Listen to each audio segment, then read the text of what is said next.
Councilor Baker. Here. Councilor Siomo. Councilor Conley. Councilor Consalvo. Councilor Jackson. Councilor Lamartina. Councilor Linehan. Here. Councilor Murphy. Here. Councilor O'Malley. Councilor Presley. Councilor Ross. And Councilor Yancey. We do have a quorum. I've been informed by the clerk that a quorum is present. I'd ask all guests and all councilors to please rise at this time as I have the honor to introduce City Councilor Frank Baker, who will, from the First Parish Church of Dorchester, to deliver today's invocation. After Reverend Lavoie delivers today's invocation, I'd ask all to remain standing as Councilor Frank Baker will lead us in the Pledge of Allegiance. City Councilor Frank Baker. Thank you, Mr. President. I have the pleasure today to introduce my friend Arthur Lavoie. When I was first campaigning, I went up to the First Parish Church, which many of you know that is the place of the first town meeting in the country. That's the church that Arthur leads. And I met Arthur, and I developed a relationship with him. Arthur is someone that I view as a perfect gentleman. He's a gentle personality, and he's a kind person and a man of God. And it's my pleasure to introduce Arthur here today. He's overseeing now the rehab of the First Parish Church. We're going to install the steeple next week, I believe. So if anybody wants to come up and see that, it's quite an impressive site. It sits next to the Mather School, which is the site of the first publicly funded public school. So there's quite a bit going on there in District 3 up on Meeting House Hill. Without further ado, Reverend Arthur Lavoie.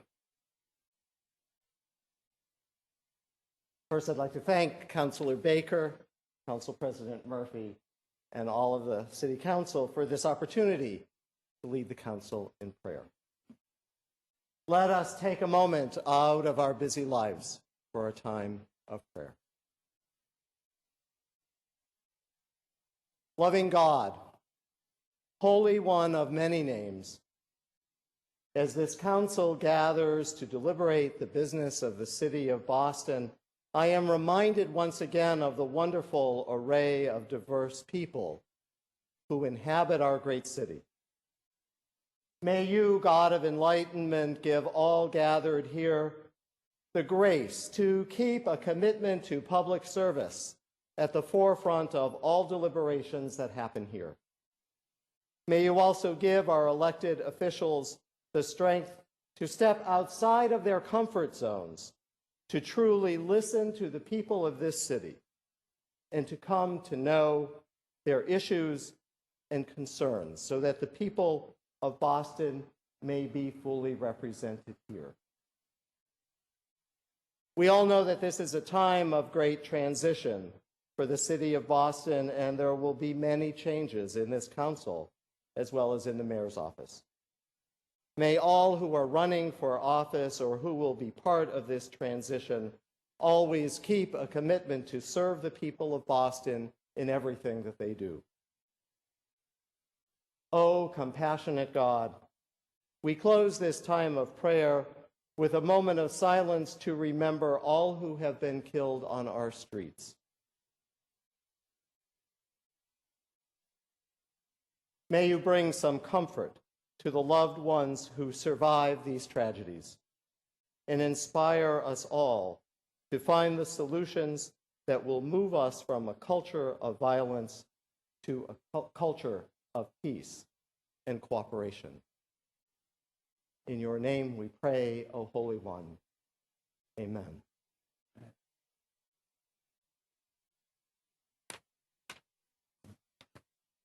Thank you, Reverend Lavoy, for your inspiring message. Please join us as Councilor Baker leads us in the Pledge of Allegiance.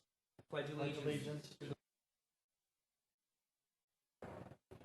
For which it stands, one nation, under God, for all.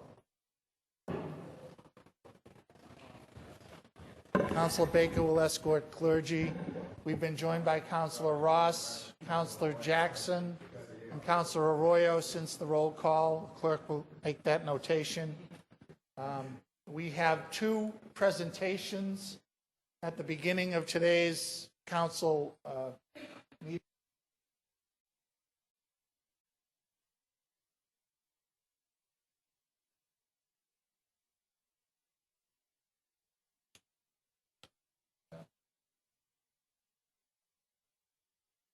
Take a moment to invite a couple who are no strangers to us because of their activism, Carlos and Merida Arredondo, to join me.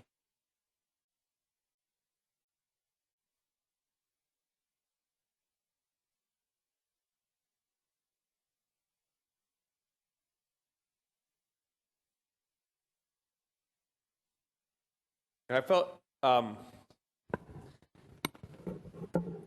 due to a real tragedy and an act of terror, we have a transformative moment in our city in the marathon. And as our governor, and I'm paraphrasing him, said, it was in our biggest time of tragedy that we saw the best of Boston and of this state. And a lot of that is symbolized by Carlos. They're both, Carlos and Merida are both longtime Boston residents, currently living now in Rosendale. Originally from Costa Rica, Carlos came to Boston in 1980, and Meli came to Boston in 1983. Prior to the notoriety that they received due to their heroism during the marathon attack, both Carlos and Merida, who are no strangers to us because of the work and the heroism beforehand, they lost their boys, Alex and Brian. Alex in the war in Iraq, he's a hero, and their Gold Star parents, and Brian due to suicide. But they don't run and hide from this. And they've taken their tragedy and their personal pain and turned it into real activism to make this world that much better. And so I've worked hard with them on issues around veterans' families, around trauma, around services for our veterans, families, and the vet when they come back home. And I've also worked hard with them around suicide prevention and bringing awareness to the real crisis of suicide. There are more suicides in Massachusetts than homicides. And that's completed, not attempted. They spend an awful lot of time here at City Hall or at the State House or in the U.S. Congress lobbying and organizing around these efforts. They're both volunteers for American Red Cross, and where Carlos is a disaster volunteer, and I think we saw that in action. And while I recognize Carlos and Meli and allow them to both say a few words, I can speak for them here when I say it isn't a recognition solely for Carlos and Meli, but really about what a difference the resident of Boston can do if they commit themselves to community and if they commit themselves to helping others. They represent that, but like them, there are so many, many others in the city who do that work and who are heroes every day. And so allow me to acknowledge all of them in this acknowledgement of both Carlos and Merida, and allowed me now to present them with resolutions on behalf of the entire City Council for your heroism and your work in our neighborhoods.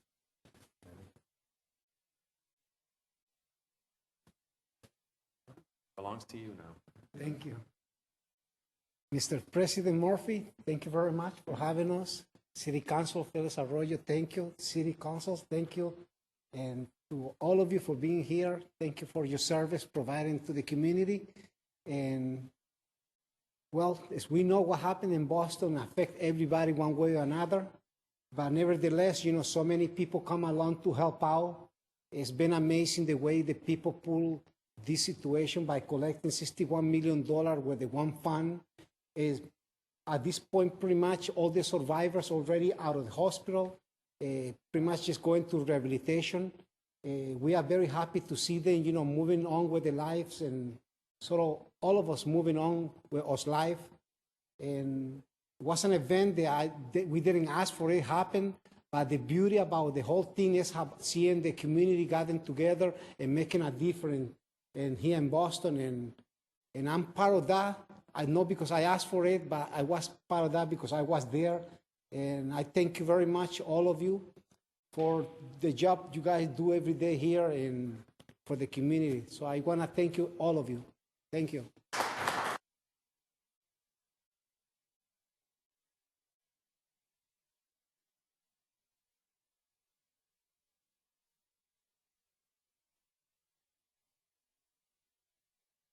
President Murphy, Felix, so many of the city councilors who we've done so many things together over the years, and so many people who we know. It's nice to see you all. As you know, I live in Roslindale and I work in Upham's Corner. And the day of the bombing, we were there to remember our sons, both Alex and Brian, because there were two people there representing them in the marathon. One, a National Guard for Alex, and one from Samaritans remembering Brian. And it's been very interesting to see, since this has occurred, how people have come together and have tried to help those who are the survivors, and really a sense of community that goes beyond words. And I think about the work that I do in Upham's Corner, and I work with people who are primarily from other countries who speak a different language. And I think about all the violence that occurs in Upham's Corner and adjacent neighborhoods in Dorchester. And I have been walking with Tina Cherry for years at the Mother's Day Walk for Peace, helping her fundraise, and working with the Bobby Mendes Peace Legacy, and meeting the other parents of those killed on the streets of our city. I don't find them very different from myself being a stepmother to someone killed in Iraq. The kids were young, the kids were smart, the kids had their whole lives in front of them. And the reason I bring this all up is to remember that we have an obligation to nurture that sense of community in those places that are most impacted by everyday violence. Not just everyday violence by gunfire, but also domestic violence, which many young people grow up seeing every day, and it impacts the decisions they make later in life. So I want to just give you that as a reminder. I thank you all for your service, and I admire you all for your continued spirit in helping the city of Boston. God bless you.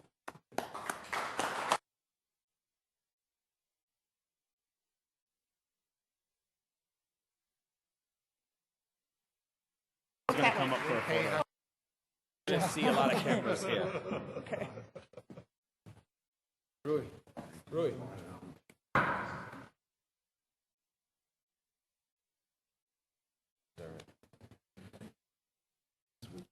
Yes.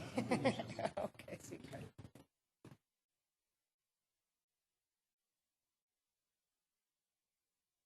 Now, where's my camera, I ask?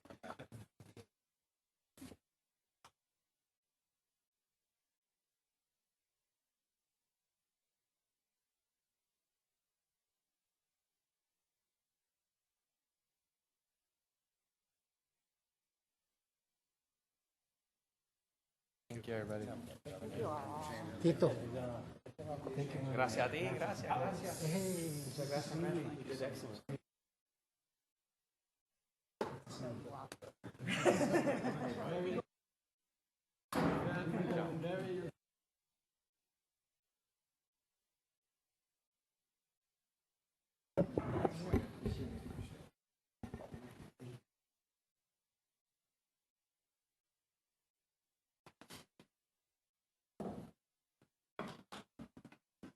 Chair calls on City Councilor Bill Linehan for the second of two presentations before today's meeting.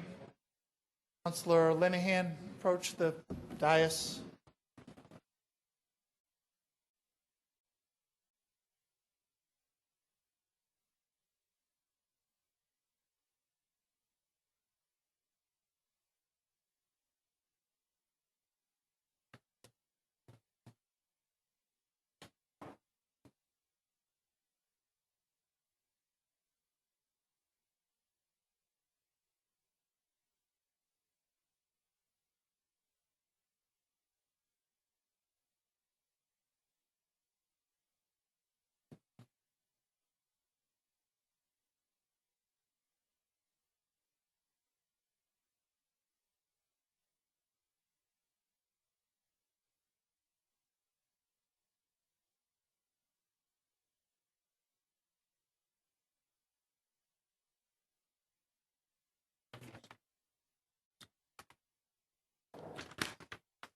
Thank you, Mr. President. Thank you for the opportunity to say a few words and to bring a recognition to an investment in the Boston City Council and into the citizenship of our city. A while back, I met a woman named Nancy Sonnabend, and she lived over in the Prudential Center. And we had talked about a variety of issues, but she was also a member of the Hearing Loss Association of America. She was on the board and represented this area.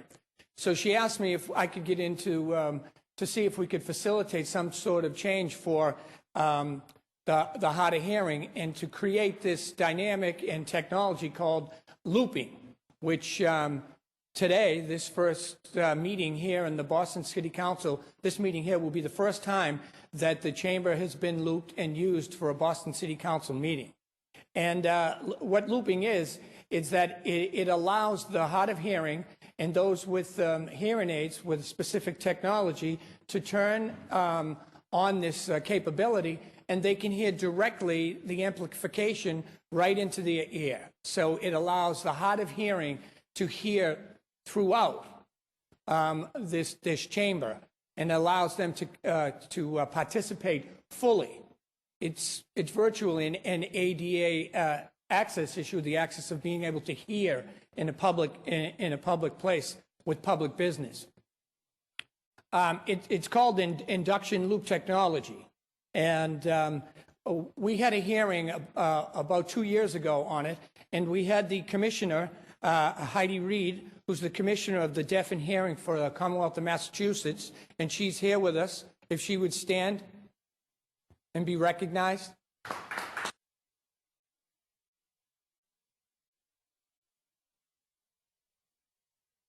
We also have Betsy Anderson here. Betsy. And Julie Edinburgh. Thank you.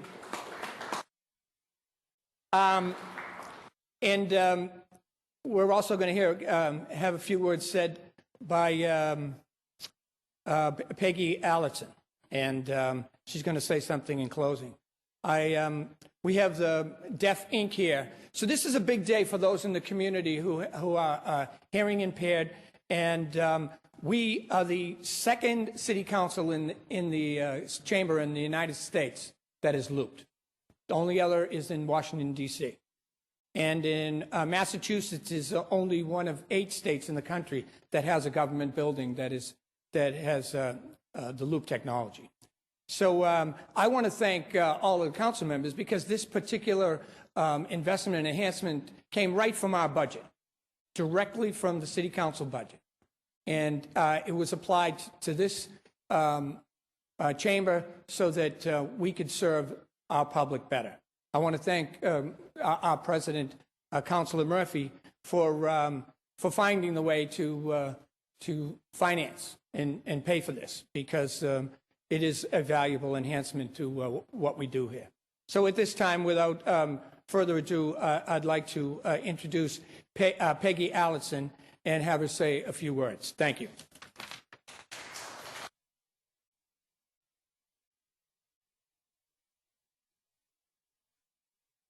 Good afternoon. I'm so honored to be here today for the presentation of the new hearing loop in the City Council chamber of our great city's City Hall. I'm proud to be able to speak on behalf of the Boston chapter of Hearing Loss Association of America, and I'd like to take a few minutes to say just a few words about hearing loss. It's such a complex issue, and even though hearing loss is a major public health issue, it is the 3rd most common physical problem after arthritis and heart disease, and affects almost 48 million Americans. And yet hearing loss is easily misunderstood. Hearing loss plays out in a number of ways. People who were born with little or no hearing often develop American Sign Language as their primary language. This can be an important path for the child whose brain is ready to learn language from the moment of his or her birth. Many people with hearing loss, whether they are born with it or acquire it later in life, benefit from the use of hearing aids. And the benefits of hearing aids are increased exponentially if they are able to use assistive listening technologies like the wonderful loop that has been installed in the city hall. Yet another group of persons, the cause of whose hearing loss makes the use of listening technologies impossible, must rely on a combination of approaches that include open and closed captions and American Sign Language. And so it takes an enlightened, exceptional community to provide accessibility solutions that allow all people with hearing loss to achieve connection to all areas of their lives. Traveling safely on the subway, learning in their classrooms, enjoying the plays at their theaters and movies at their movie houses, and perhaps especially taking part in their community's civic conversations. Here at Boston City Hall, a profoundly important step has been taken toward fuller accessibility with the installation of the wonderful new hearing loop. With the push of a button on their hearing aids or cochlear implants, many persons with hearing loss will be able to hear the proceedings in this chamber clearly, almost miraculously. Our city is making such progress. At the Colonial Theater, some of the Broadway Across America productions take place with open captions. They're amazing. Soon we will have a loop at Symphony Hall, and the ticket counters at the Museum of Fine Arts are now looped. So let us continue to advocate for full accessibility for all people with hearing loss as we begin to make use of the wonderful installations that have started to take place. I'd like to especially thank Councilor Bill Linehan and HLAA trustee Nancy Sonnabend for their very stalwart efforts in achieving the installation of the loop in this room.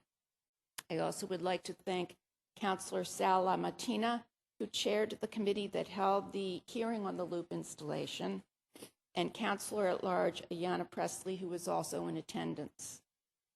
I'd like to thank Brenda Batat, the past Executive Director of Hearing Loss Association of America.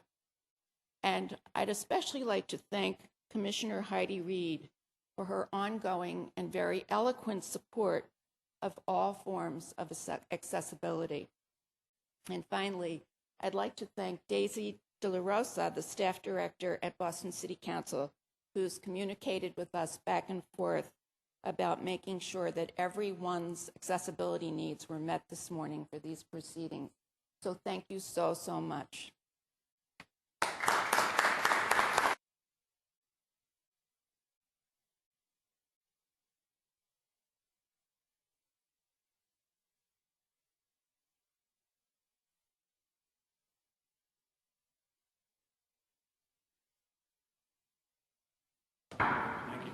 Thank you.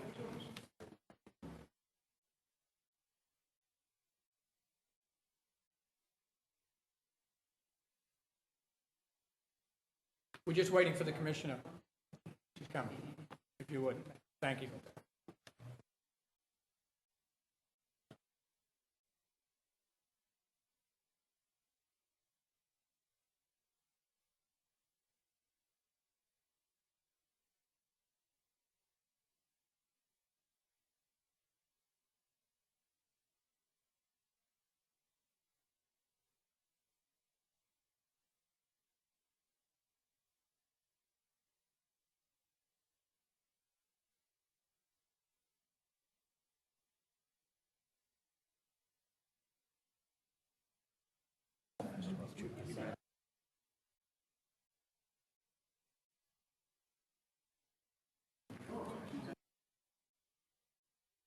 The chair would like to thank Councilor Linehan for spearheading this subject matter before the Committee on Rules, and thank the Rules Committee and the budget staff of the City Council for adding the appropriate resources so that we could become the second city council in the country to be looped for hearing impaired.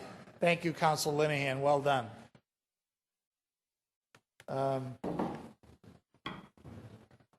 If there are no corrections or objections to be made, the approval for the July 10th meeting's minutes shall be approved.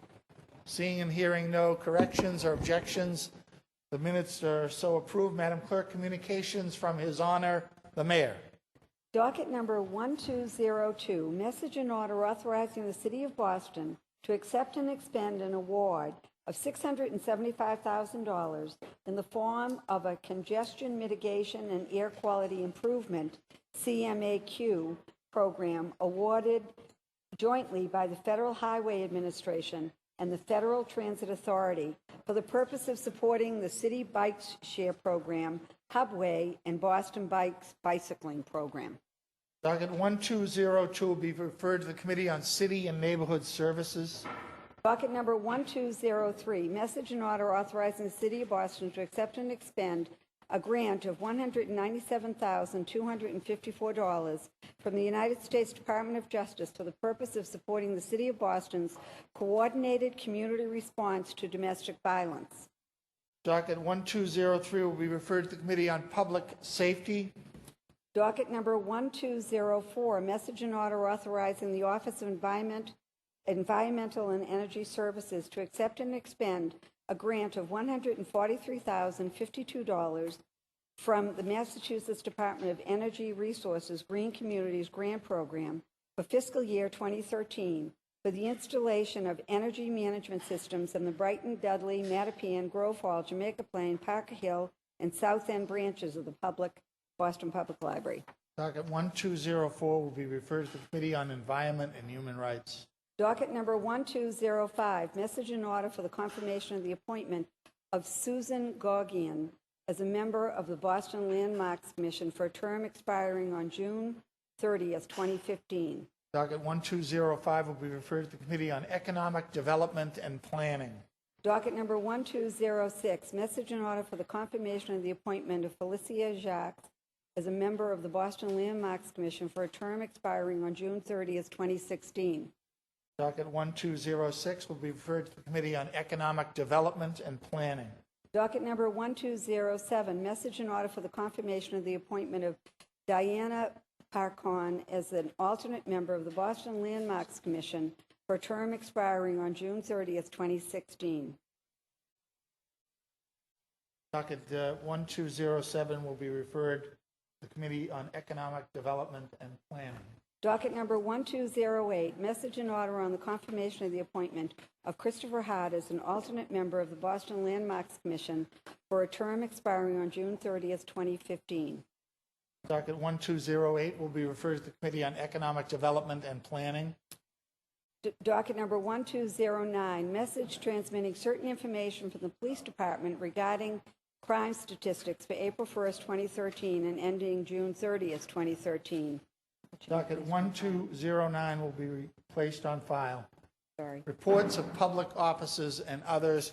Chair recognizes City Councilor Mike Ross. Thank you, Mr. President. Mr. President, one of these matters that you just read, I'd like to move reconsideration. It's a public safety. You just referred to the Public Safety Committee. It needs to be... 1203. Thank you. It's docket 1203 on page 1. If you could, I'd move reconsideration so we can suspend and pass this matter because it needs to be adopted prior to an August date. Thank you. It's a $197,000 accept and expend. Councilor Ross moves suspension of the rules and passage of docket 1203. All those in favor signify by saying aye. Opposed, no. The ayes have it. Docket 1203 has passed. Reports of public offices and others. Docket number 1210, the constable bonds for Paul Burns Sr., Lamar Capehart, Ciano Charles, Christopher Darden, Brian Harris, Todd Joyce, Vanessa LaRoque, William McKean Sr., and Arthur Montgomery have been duly approved by the Collector Treasurer and were received and approved. Question comes on passage of the constable bonds on the usual terms and conditions. All those in favor signify by saying aye. Opposed, no. The ayes have it. The constable bonds have passed under the usual terms and conditions. Would you like me to do the next reappointment? Sure. Docket number 1211, notice was received from the mayor of the appointment of Alex C. Stevens, Jr. as a member of the Back Bay Architectural Commission for a term expiring December 31st, 2017. Docket number 1212, notice was received from the mayor of the appointment of Thomas Hopkins as an alternate member of the Beacon Hill Architectural Commission for a term expiring May 1st, 2015. Docket number 1213, notice was received from the mayor of the appointment of Brent Leggs as a member of the Beacon Hill Architectural Commission for a term expiring May 1st, 2014. Docket 1211, 1212, and 1213 will be placed on file. Docket number 1214, notice is received from the city clerk in accordance with Chapter 6 of the ordinances of 1979 regarding the action taken by the mayor on papers acted upon by the city council at its meeting of June 26, 2013. Docket 1214 will be placed on file. Docket number 1215, notice is received from the city clerk in accordance with Chapter 6 of the ordinances of 1979 regarding action taken by the mayor on papers acted upon by the city council at their July 10th, 2013 meeting. Docket 1215 will be placed on file. Madam Clerk, before our guests run out, I just want to acknowledge that we were and are joined by the Mothers for Justice and Peace and Equality, the victims.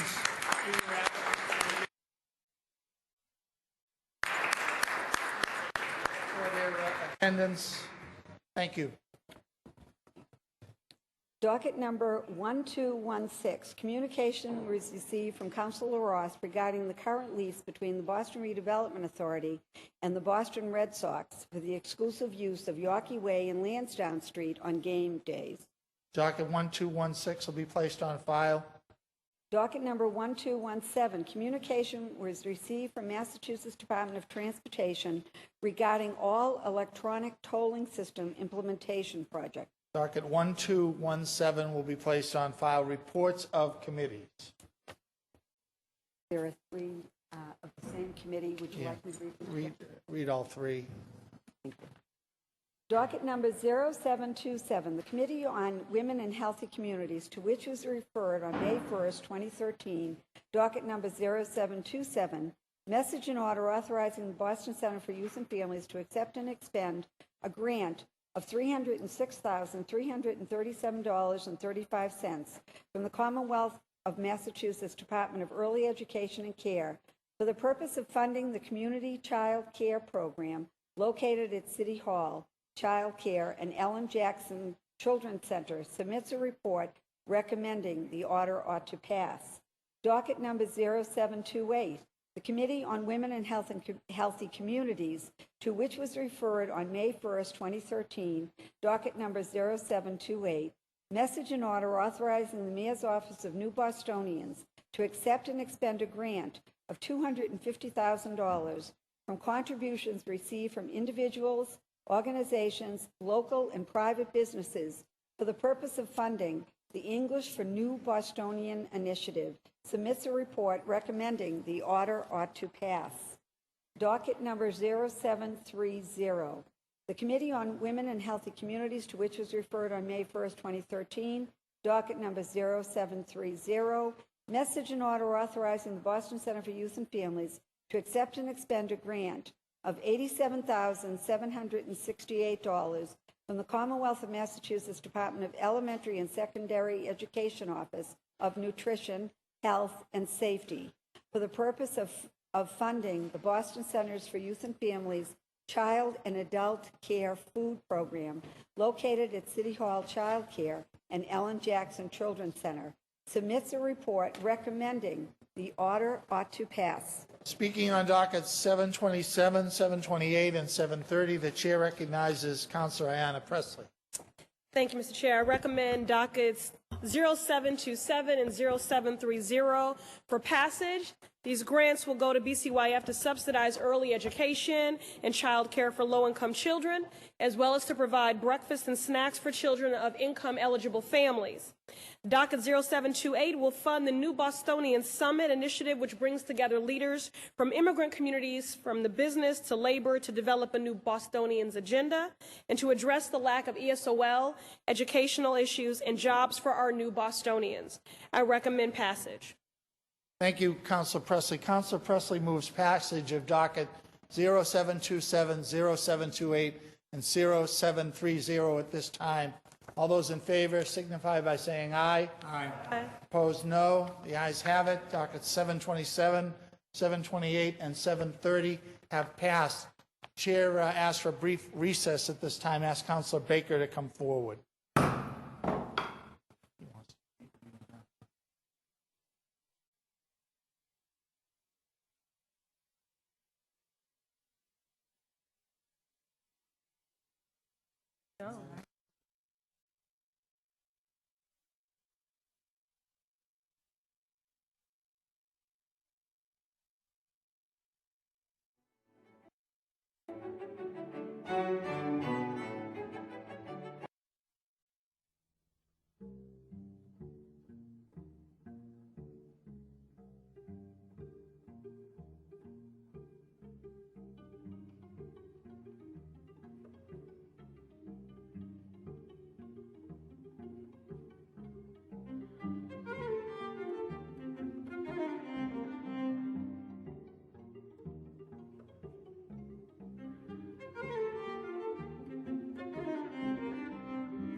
Docket 1143, the Committee on Economic Development and Planning, to which was referred on July 10th, 2013, docket number 1143, message in order for confirmation of the appointment of Michael P. Monahan as a member of the Boston Redevelopment Authority for a term expiring August 15th, 2018, submits a report recommending the appointment ought to be confirmed. Chair recognizes Councilor Bill Linehan on docket 1143.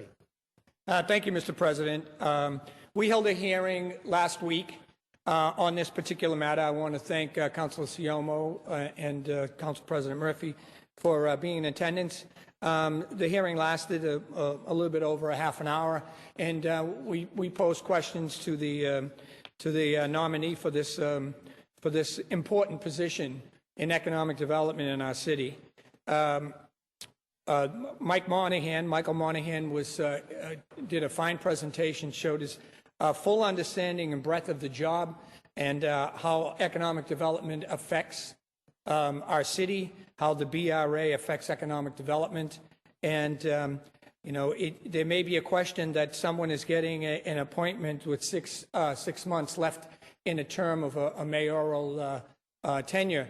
But I think in this particular case, this is someone who has demonstrated to me as the chair and to the members that were at the hearing that he has full capabilities of being responsive to the Boston City Council, to each of his members, to the citizens of Boston and the neighborhoods, and has the skills and expertise to do a good job in that regard. The position that has been vacated was held by Jim Coyle of the Iron Workers, Local 7. And so I wholeheartedly support this nomination and ask that you all vote to confirm it. Thank you. Thank you, Councilor Linehan. Councilor Linehan at this time moves acceptance of the committee report and confirmation of Michael P. Monahan as a member of the BRA board. All those in favor signify by saying aye. Aye. Opposed, no. The ayes have it. Michael P. Monahan has been confirmed as a member of the BRA board for a term expiring August 15th, 2018. Madam Clerk, docket 778. Thank you. Congratulations, Mr. Monahan.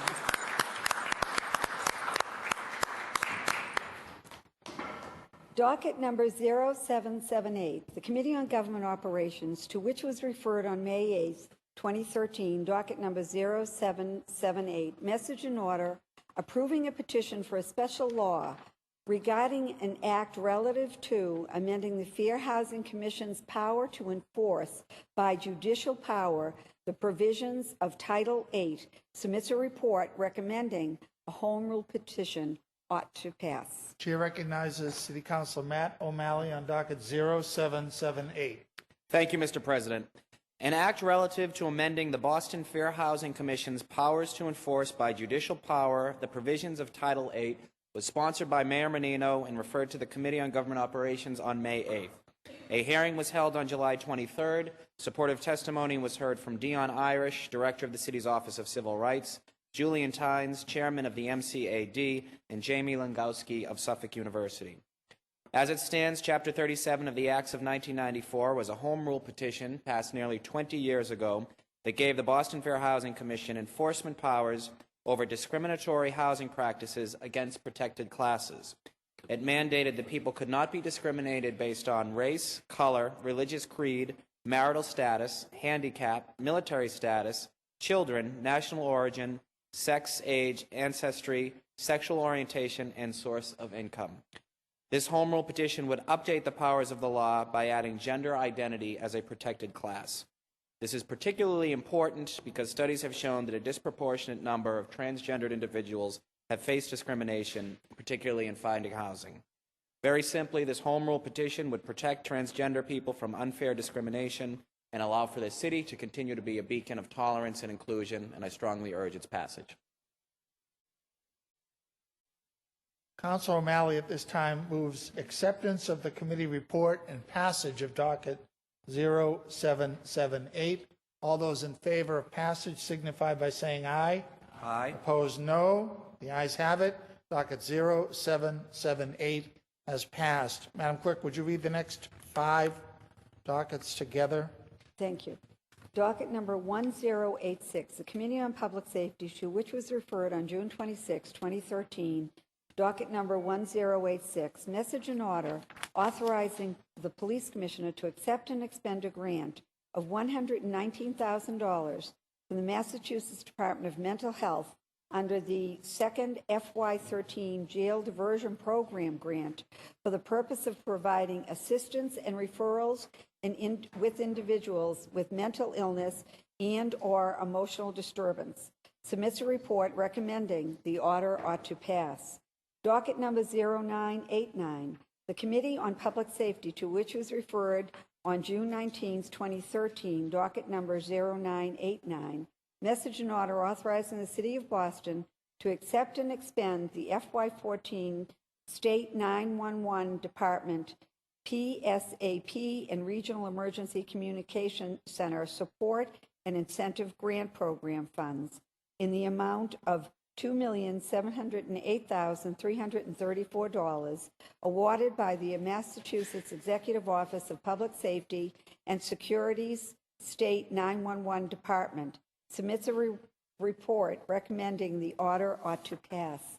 Docket number 0990, the Committee on Public Safety, to which was referred on June 19, 2013, docket number 0990, message and order authorizing the City of Boston to accept and expend the FY14 State 911 Department Training Grant Funds in the amount of $660,262 awarded by the Massachusetts Executive Office of Public Safety and Security's State 911 Department.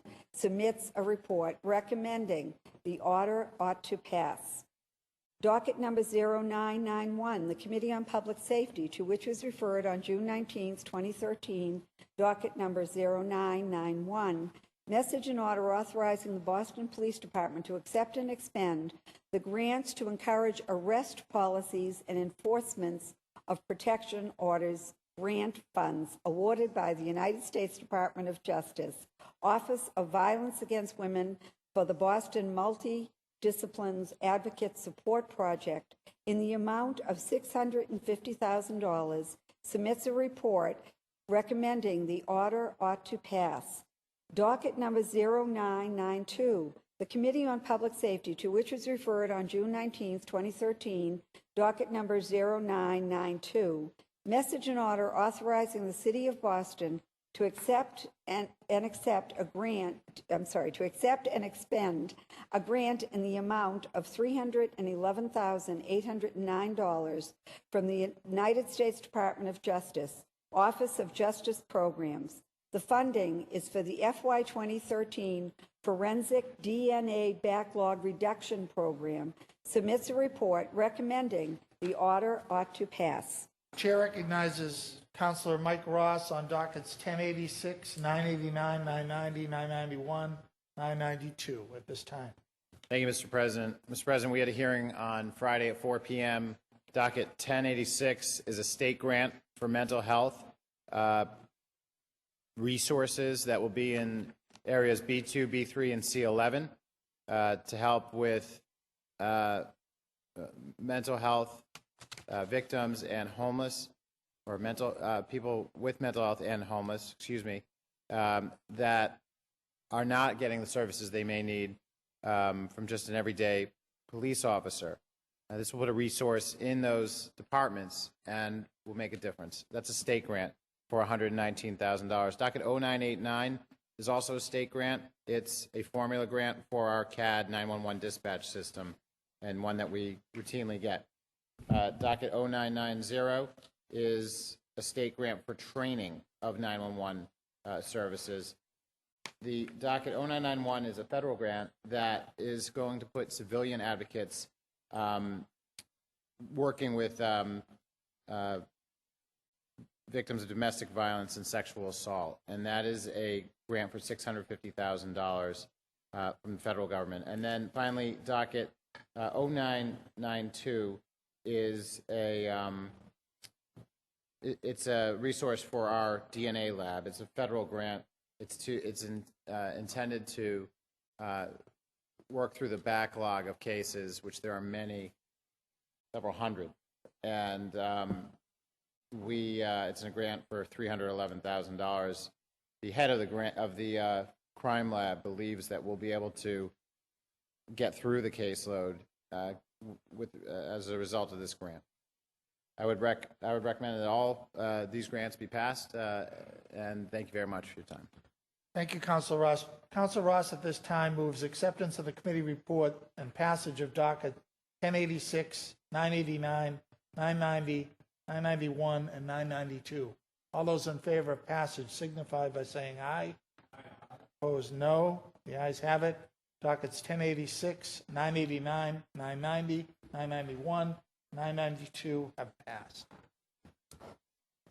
Docket number 1087, the Committee on Housing, to which was referred on June 26, 2013, docket number 1087, message and order authorizing the City of Boston to accept and expend FY13 U.S. Department of Housing and Urban Development, known as HUD, Fair Housing Assistance Program grant funds awarded to the Fair Housing Commission for the purpose of training, administrative cost, reimbursement for hosting HUD's 2012 Regional Fair Housing Conference, and as payment for the BFHC's investigatory work under its Fair Housing Assistance Partnership, FHAP agreement, all of the total amount of $117,817 submits a report recommending the ordinance ought to pass. Chair recognizes on docket 1087. Thank you, Mr. President. I would urge that we pass this. We had a public hearing on this last week. This $117,000 will go to the Office of Civil Rights and specifically the Boston Fair Housing Commission, to a small portion to reimburse for a conference that was attended, but majority of the funding goes for training for the office staff to better train the personnel who's investigating and working on cases. They'll also reimburse the city for 50 cases that the Fair Housing Commission was able to investigate last year, and they'll also pay for 10% of the city's administrative costs. So it's a great allocation from HUD to help bolster the Fair Housing Commission and the Office of Civil Rights, and I urge that we pass it. Thank you, Council Consalvo. Council Consalvo at this time moves acceptance of the committee report and passage of docket 1087. All those in favor say aye. Opposed, no. The ayes have it. Docket 1087 has passed. Docket number 0729, the Committee on Environment and Human Rights, to which was referred on May 1st, 2013, docket number 0729. Message and order authorizing the City of Boston to accept and expend a grant of $200,000 from the Barr Foundation to the Boston Educational Development Foundation, Inc., BEDF, for the purpose of developing standardized processes to, 1, maximize energy efficiencies and corresponding operational savings in all school department construction projects, and 2, to procure solar energy for installation at school department facilities, submits a report recommending the order ought to pass. Chair recognizes Councilor Mike Ross on docket 0729. Thank you, Mr. President. We had a hearing on this matter, I think, a couple of weeks ago. This is a $200,000 grant from the Barr Foundation that will allow us to hire a consultant to work on renewable energy here in the city, on city resources, in capital construction projects, and in schools. It will provide us with direction in this area, and much needed, because I think we have much work to do in this area. It should be said that the Barr Foundation and Amos Hofstetter in particular have done an amazing job in helping Boston become more green and more ready for climate change, and here they continue. So I would move passage of this $200,000 grant. Thank you. Councilor Ross moves acceptance of the committee report and passage of docket 0729. All those in favor say aye. Opposed, no. The ayes have it. Docket 0729 has passed. Docket number 1141, the Committee on Economic Development and Planning, to which was referred on July 10th, 2013, docket number 1141.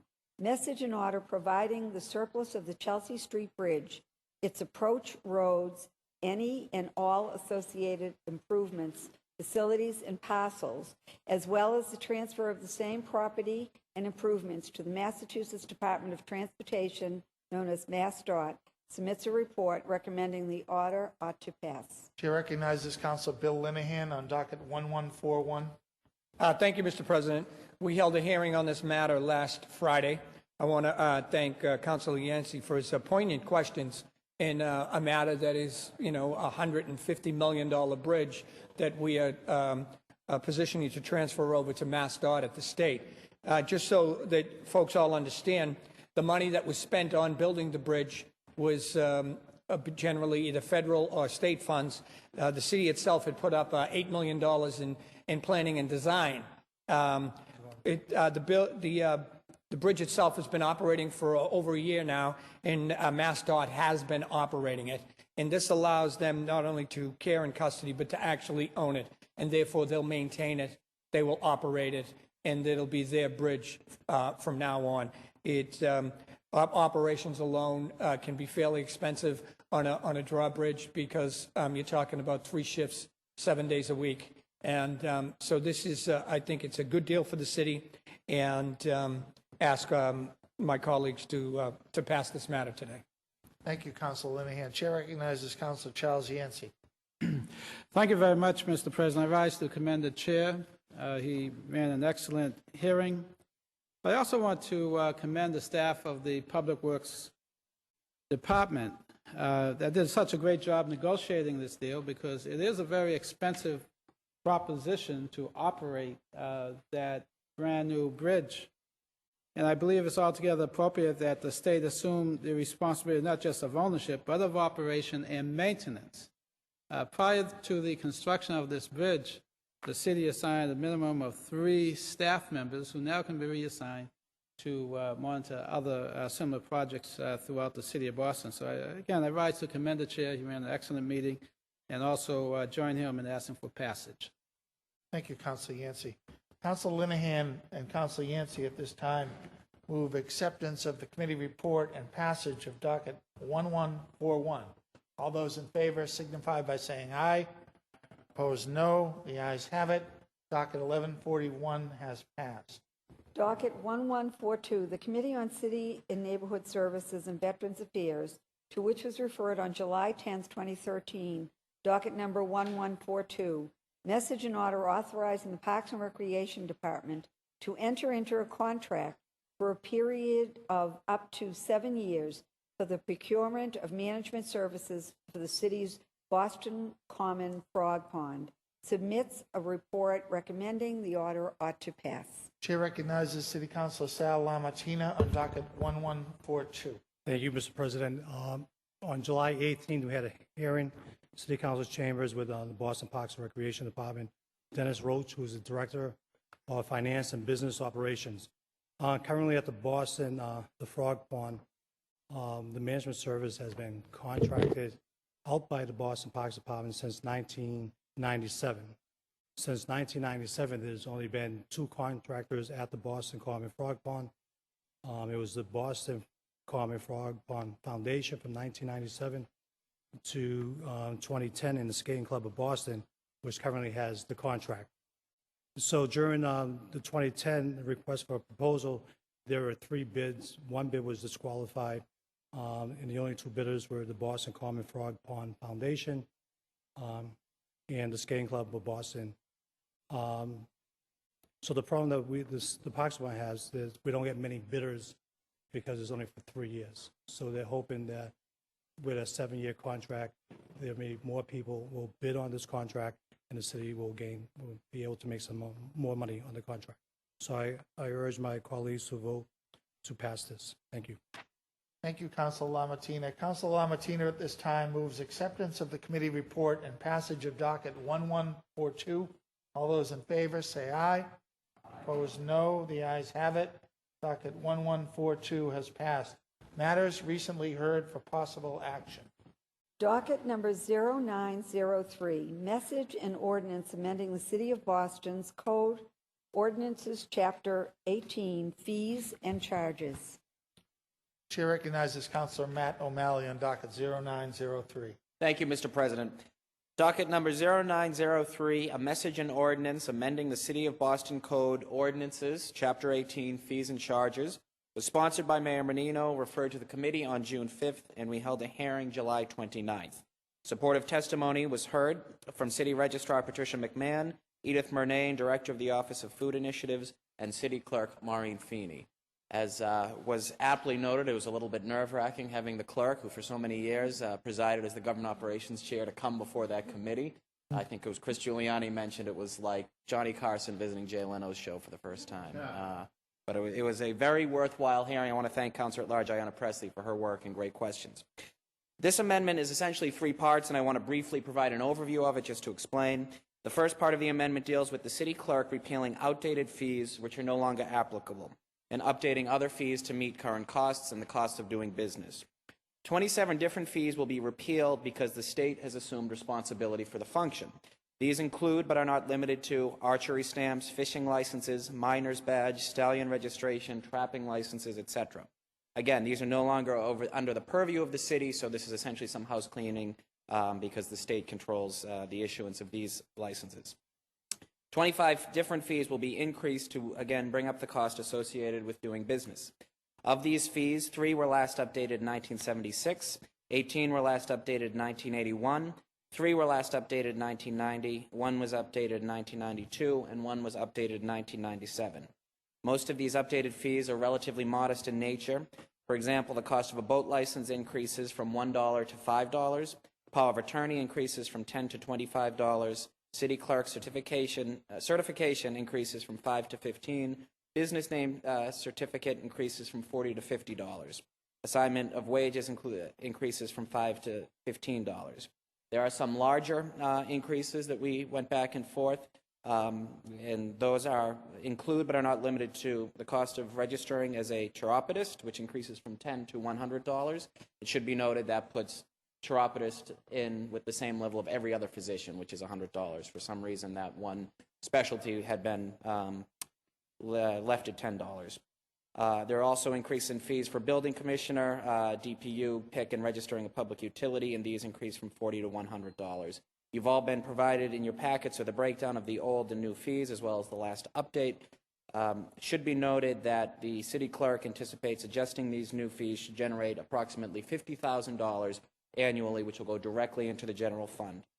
For fiscal year 13, the revenue generated by all fees totaled $423,241.20, and again, all payments went to the general fund.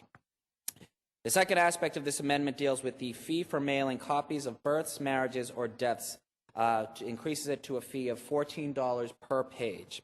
Currently, the fee is $12 per page with a mailing surcharge of $3, so this change is revenue neutral. If you purchase one copy by mail, you're saving $1. If you purchase 2 copies, you're paying $1 more. The third aspect of this amendment, which I know many of you have asked me about and have talked to some constituents about, alters the fee structure for farmers markets. Currently, the cost for vendors is a flat fee of $100 per market. This will not change. There was some language that would change it. Edith Murnane and her staff and the administration worked with some of the stakeholders, and they ended up removing that clause, so the fees, no farmers market or vendor will be paying more money. The only change will create a discounted fee structure for vendors who are interested in expanding at the city's underserved markets. So for vendors looking to vend at more than 2 markets and up to 5 markets, the cost of the permit will be $250. Again, provided that those 1 or 2 markets are considered undeserved, which will be dictated by the commissioner. I appreciate the thoughtfulness that went into all of this language and the good work of Clerk Feeney, Registrar McMahon, and Director Murnane. The amendment would do 3 important things. It would first create more revenue for the general fund by updating the clerk's fee structure as well as cleaning it up. It would streamline a process for constituents in obtaining birth, death, and wedding certificates by mail. Again, getting them at the window would remain at the same fee. And finally, it would allow for our farmers markets to flourish and grow in more neighborhoods. It's common sense, it's fair, and I urge passage in a new draft. Thank you, Mr. President. Thank you. Councilor O'Malley moves acceptance of the committee report and passage in a new draft of docket 0903. All those in favor signify by saying aye. Opposed, no. The ayes have it. Docket 0903 has passed in a new draft. Motions, orders, and resolutions. Docket number 1218, Council Siomo offered the following order for hearing regarding city regulations of parking throughout our neighborhoods and on new and redeveloped property in the city of Boston. Chair recognizes Councilor Mark Siomo on docket 1218. Thank you, Mr. President.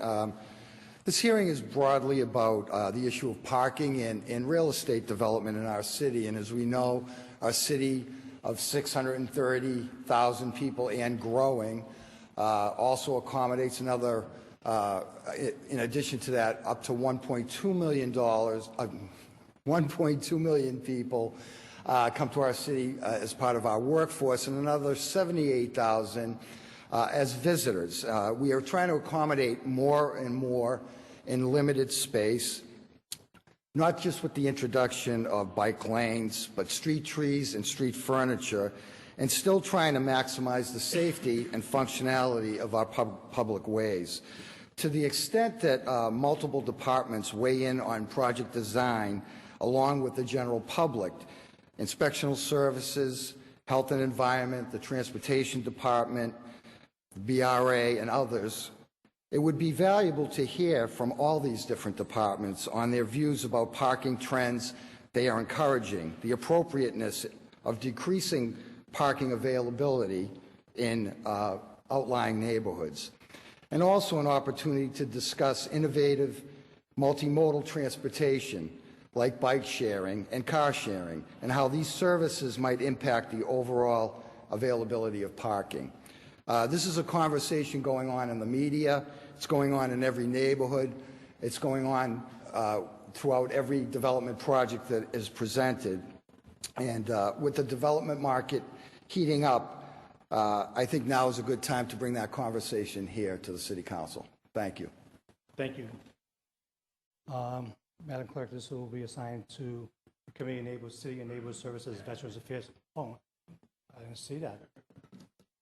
I'm sorry, Council Linehan. Thank you, Mr. Chair. Thank you. I was a little slow on the draw that time. I rise in support, and I rise in recognition of the importance of this issue. It's clearly one that has affected my district in so many ways, and I think that it's having an enormous impact on the city, and that there are competing interests as it's related to our own agencies, never mind the agencies outside of the city government and into the state government. So I think it's really important that we have an honest discussion how development interfaces and the traffic grids and the parking situation need to be straightened out in this city, especially with such new initiatives as bike lanes and street furniture and mini parks. I'm not even sure of the terminology, but it just, so I commend the author and look forward to this, this hearing. Thank you. Please sign my name. The chair recognizes Tito Jackson. Mr. Chair, I also think this is a really good time to have this conversation. I'd like to applaud the author on this because there's a lot of rhetoric and conversations happening about this issue of parking, and in particular with large developments. And we know as a district councilor on a regular basis, there's a lot of folks who come to us who actually need some relief relative to zoning, and they only are required to have one space. So I think we also need to have some equity across the board. If there's folks who are building these large facilities, we also have to have a conversation about what happens in our neighborhoods and the zoning that actually happens in the neighborhood. So I really appreciate that. I think it's timely, and I'm looking forward to a comprehensive conversation. I'd like to also have my name added. Sure. Madam Clerk, please add Councilor Tito Jackson, Councilor Linehan, myself, and that will be signed to Other council. Councilor Yancey. Thank you.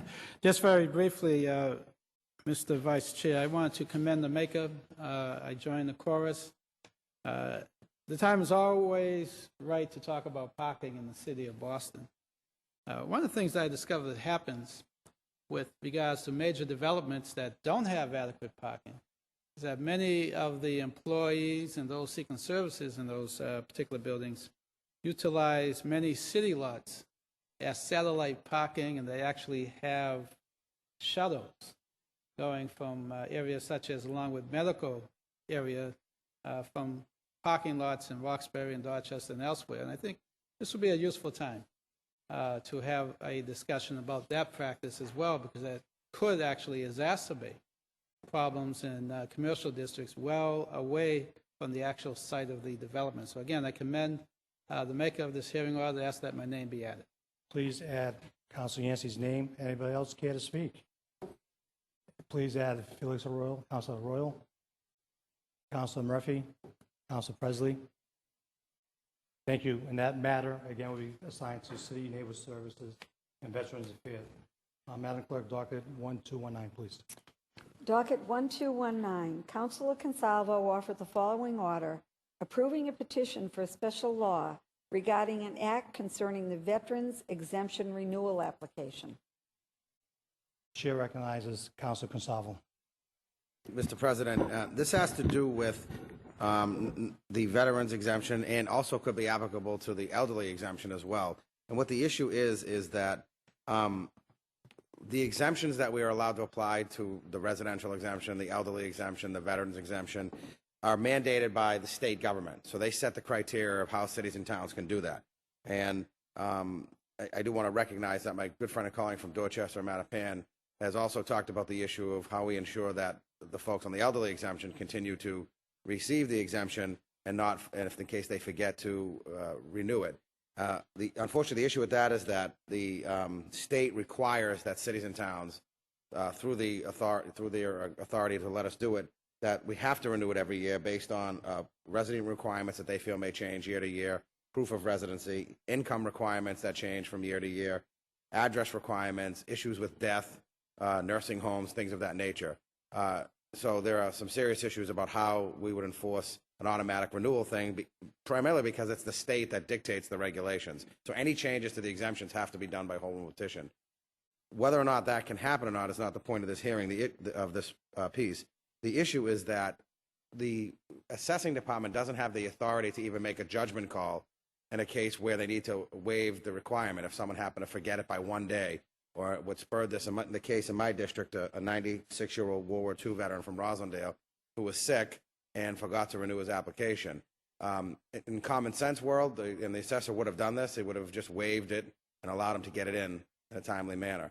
But he doesn't have the authority because, again, it's that home rule process, and it's the state giving the cities and towns the authority to do it. So what I'm saying is for the exemptions, we should give the power to Ron Racco and his team to be able to use their discretion in a case where a constituent has an issue on any of the exemptions, whatever the case they may be that they forgot to renew their application.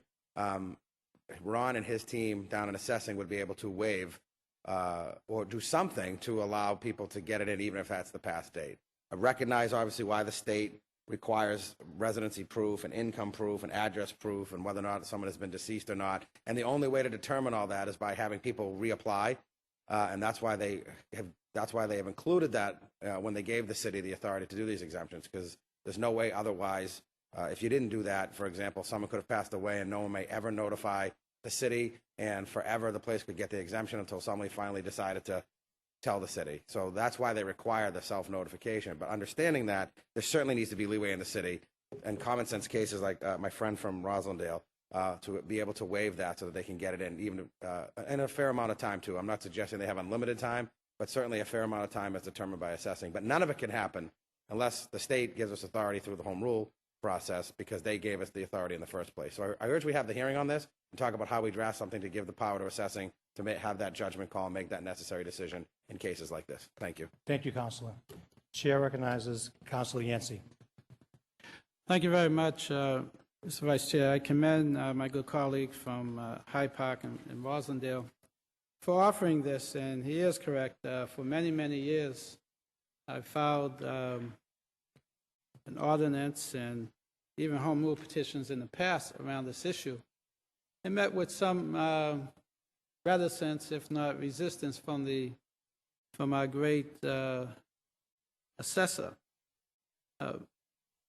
I believe that we should perhaps have a hearing that includes the order that I have before the Government Operations Committee, docket number 0204, along with this discussion, and add a third issue, and that is the disability exemptions that we provide.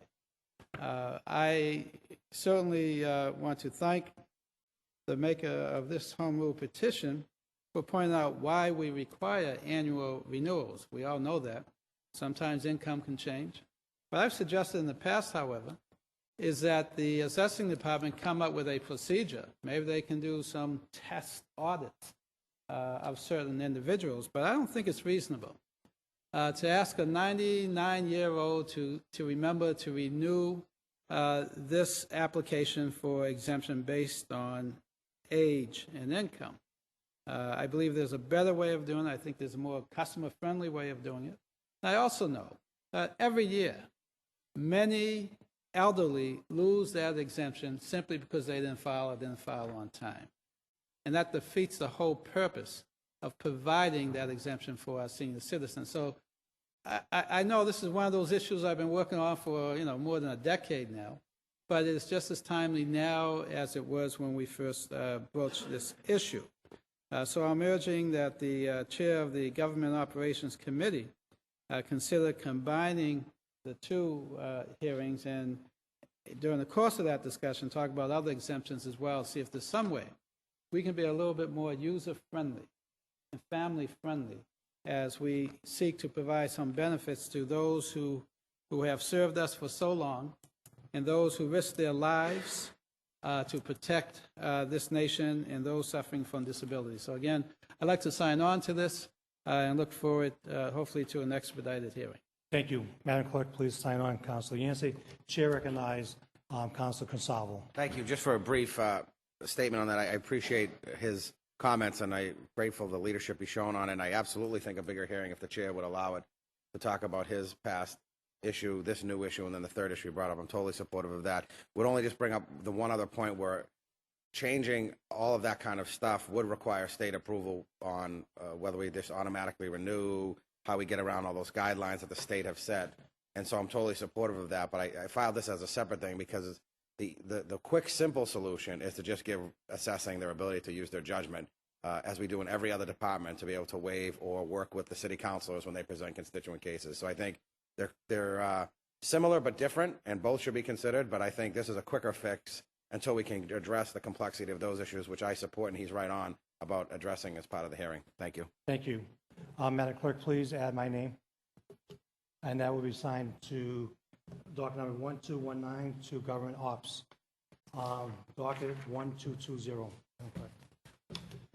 Docket 1220, Councilor Murphy offered the following resolution demanding the children under 18 years old be prohibited from attending cage fighting and mixed martial arts events in the city of Boston.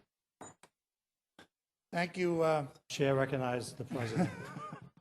Thank you, Mr. Vice President. A relatively new sport, MMA, mixed martial arts, gaining a lot of popularity. They're cage fighting. They have an organization called Ultimate Fighting Championship. I don't know how many have seen it or been part of it on TV.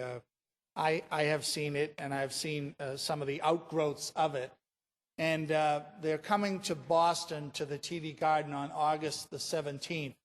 And the behavior of the organization is irresponsible, to say the least. You know, they're marketing their toys and games to kids.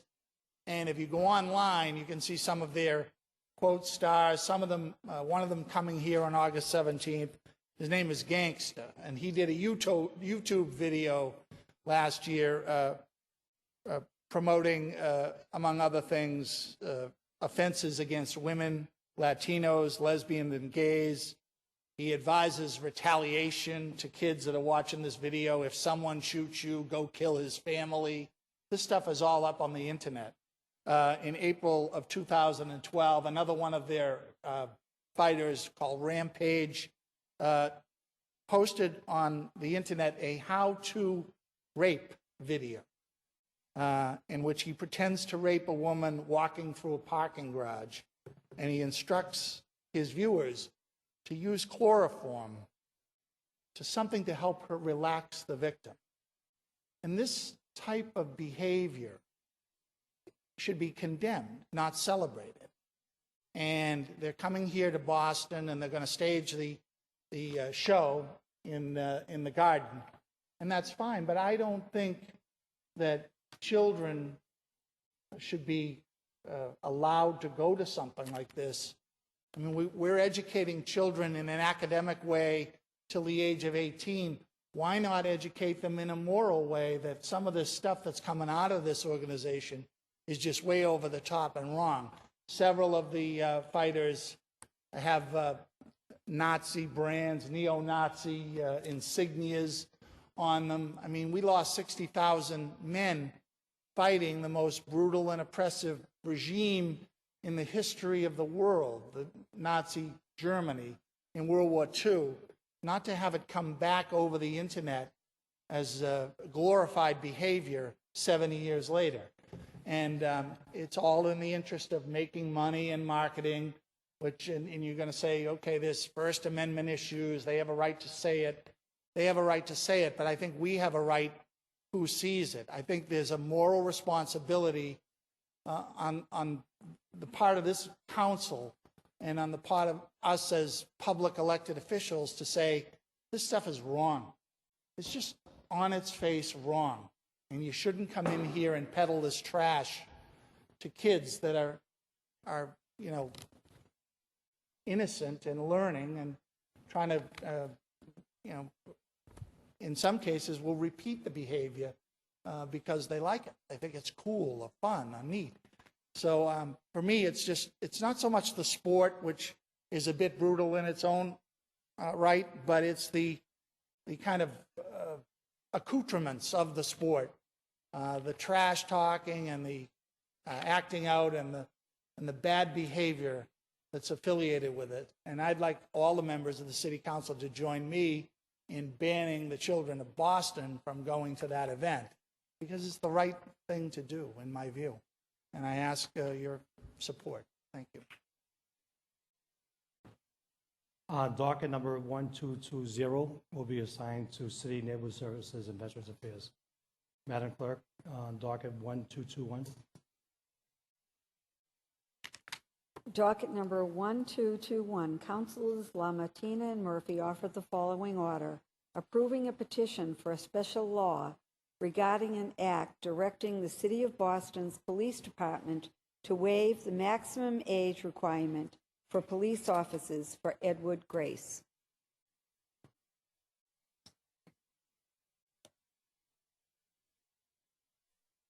Thank you. Chair recognizes Councilor Sal LaMartina. Thank you, Mr. President.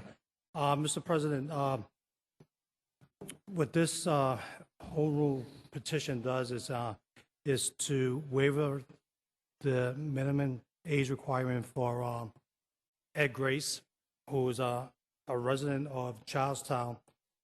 I believe, in a little history, in 2007, when they were going to raise the age, there were 3 applicants present at that time who had concerns because there was no age requirement at that time. And at that hearing, we said that we would help those who were going to take the police exam at a later time. And Councilor Murphy, I believe that you were the chair at that time, and you will know more. It was one of my first hearings as a city councilor. So what this does is would authorize the police department to waive the age requirement for Mr. Grace, as long as he meets all the other requirements under the current law. And it does not really alter any other policies in the Boston Police Department. And he will be required to meet all the other qualifications, passing the exam, physical exam, and then completing the academy. So I would ask that you would support me on this home rule petition. Thank you. Thank you, Councilor LaMartina. Docket 1221 will be assigned to the Committee on Government Operations. Docket 1222, Councilor Yancey offered the following order requesting certain information under Section 17F regarding rental inspection ordinance CBC 9-1.3. Chair recognizes Councilor Charles Yancey on docket 1222.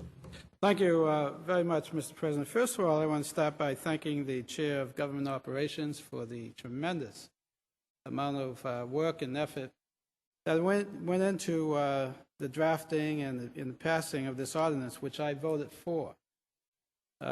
Since passage, my office, and I suspect the offices of many of our colleagues, have been bombarded with questions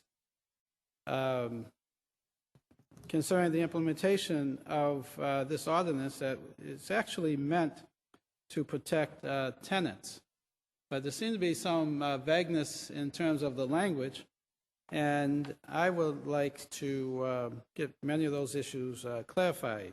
Most of the questions in this 17F are fairly straightforward and easily clarified by the administration, but I would like to have it come from the administration. I also want to thank Christine O'Donnell for all her work on this ordinance as well. I want to pay particular thanks to Sagun Idawu and Rachel Lake, 2 of my interns, that have been fielding many of the questions from the public, and some of those questions are actually reflected in the 17F request. So at this time, I move suspension and passage. Thank you. Thank you, Councilor Yancey. Chair recognizes Councilor Tito Jackson. Mr. President, I just wanted to just add my my voice to this. This ordinance is one that I supported, but the biggest problem I have is in terms of the implementation. Our offices, and I'm only speaking as one district councilor, have been inundated with questions. And what we were told, and the promise was that there was going to be an education campaign that came along with this, that it was budgeted to have an education campaign. And it's been very difficult, and I'm actually was just talking to some of my peers, there's a disproportionate amount of bandwidth that's actually going to this individual issue. I understand it's the first time, but the objective was to actually have this done at the administration level. And so I would ask also, as these questions are submitted, that hopefully we can also have some type of check-in around this implementation, because it's seeming like it's a very burdensome process, at least at the district level. Thank you, Mr. President. Thank you. Please add the name of Councilor Jackson to docket 1222. Question now comes on suspension of the rules and passage of docket 1222. All those in favor say aye. Opposed, no. The ayes have it. Chair recognizes Councilor LaMattina. Please add the name of Councilor Sal LaMattina to docket 1222 and Councilor Siomo. Councilor Jackson, your name is already on. Okay. Docket 1222 has passed. 1223. Docket number 1223. Councilor Presley offered the following order for hearing, listening to girls' experiences of violence. Chair recognizes Councilor Ayanna Presley. Thank you, Mr. President. As you're all aware, my life's mission, well before I was elected to public office, has been dedicated to the development, wellness, and safety of our girls. From my own life circumstances, I am painfully aware that all of our girls are at risk, no matter their race, neighborhood, or socioeconomic status. As I traverse our city, my fears and concerns are compounded. Our girls are at risk for bullying, unhealthy relationships, choices, and high-risk behaviors.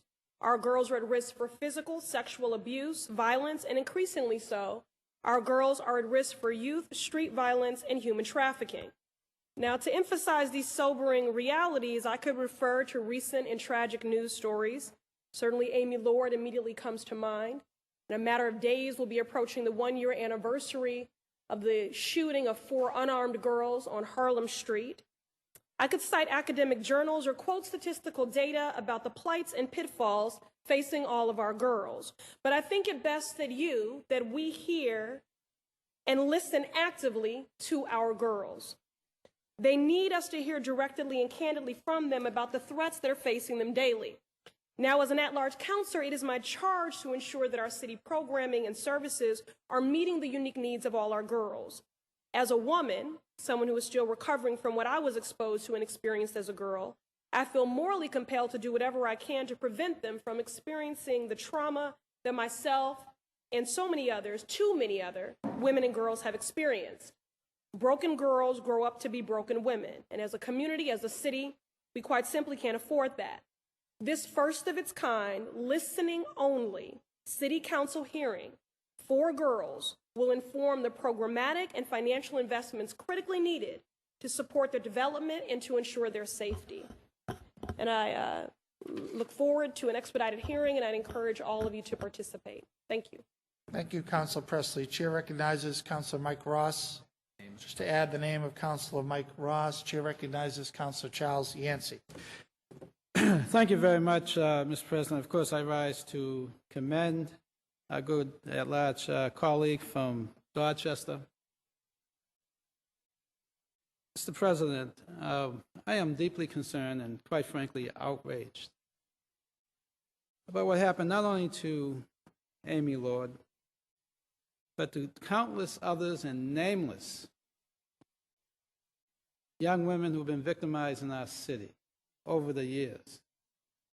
But what this particular case exposes, sadly, is that there appears to be a difference in terms of the city's reaction based on the status of the victim. And I hope that's not the case. But we all have been outraged about learning of an individual who was literally caught red-handed committing a crime against one of our female residents. It was not properly investigated. And allegedly, that same individual has been implicated in the death of this beautiful young lady. If that doesn't tell us something is wrong, then nothing will.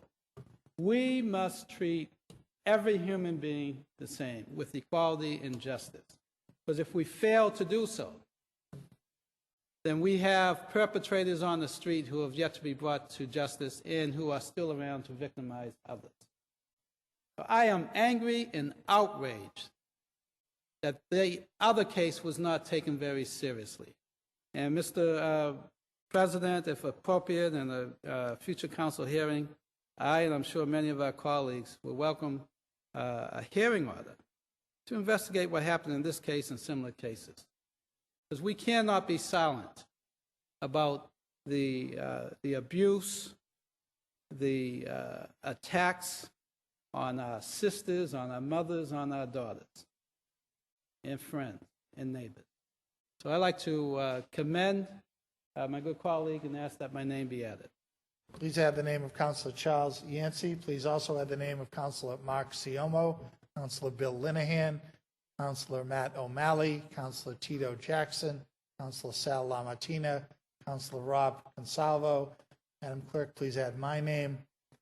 And that matter, docket 1223, will be assigned to the Committee on Women and Healthy Communities.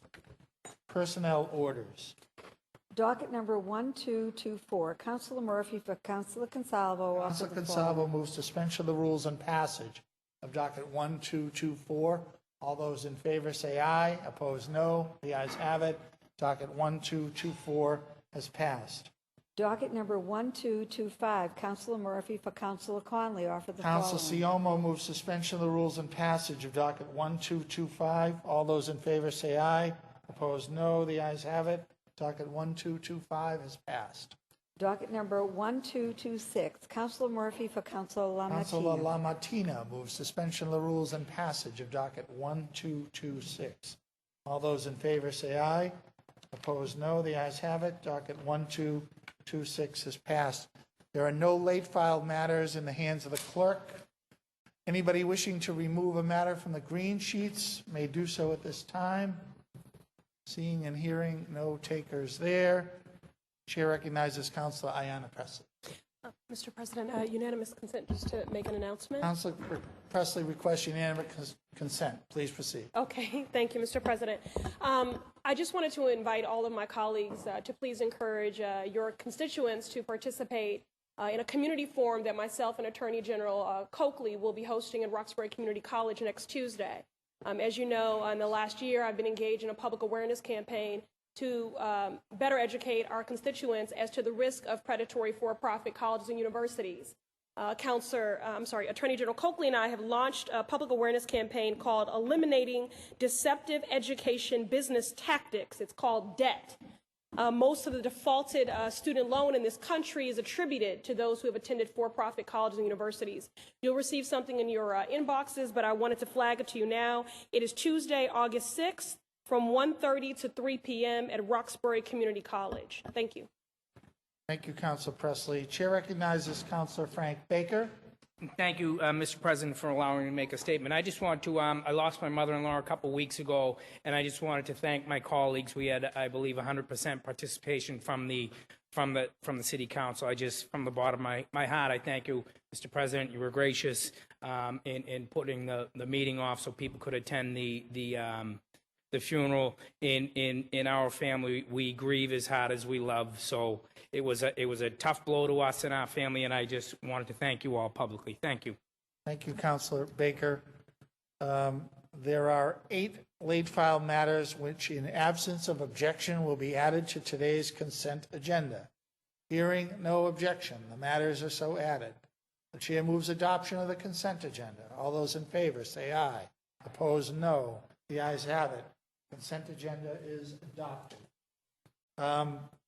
The chair is going to move adjournment now. Ask all councilors and all, please rise. We've been out since July 10th, so there's a lengthy list of people we are adjourning in memory of. So please bear with me. For the chair, Julie Nichols, a Boston EMS paramedic, Eileen Patsy Duggan, and Walter Miller, who's the brother-in-law of Pat Miller from my staff. For the chair and Councilor Presley, Mariana Hannigan, who is John Hannigan's mother, former staffer for Councilor Feeney. For Councilors O'Malley, Connolly, and the chair, Michael Peter Bruin, the brother of Chucky Bruin of West Roxbury. For Councilor LaMartina, Carl J. Salvi, Jr., Rose Salvi, and Charlotte M. DeSimone. For Councilor Consalvo, Dominic Mazzeo. For Councilor Presley, Paris Hayes, Jean Alonzo.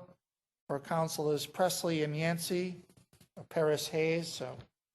For Councilor O'Malley and Conley, Edward Monahan and Eileen Cogovan. For Councilor Linehan, Louise L. Canavan, Ella Donahue, Stephen A. Rakes, John Spatz Silva, Fred F. Strowski Jr., Ellen F. White, Leo E. Pistorino, the murder victim Amy Lord, Donald J. Nave, Shirley Trevisoni, and James Potember. For Councilor Yancey, Elaine Today, Patzilos Adams, and George Scott. For Councilor Siomo, Eileen Clower, Kevin Woods, Lisa Magny, Waho Kwan, and for Councilor Ross, Tad Stahl. I could ask all for a moment of silence for the aforementioned. The chair moves that when the council adjourns today, it will do so on behalf of the aforementioned individuals, and is scheduled to meet again on Wednesday, August 21st, 2013, at 12 noon. All those in favor, say aye. The ayes have it. The council stands adjourned.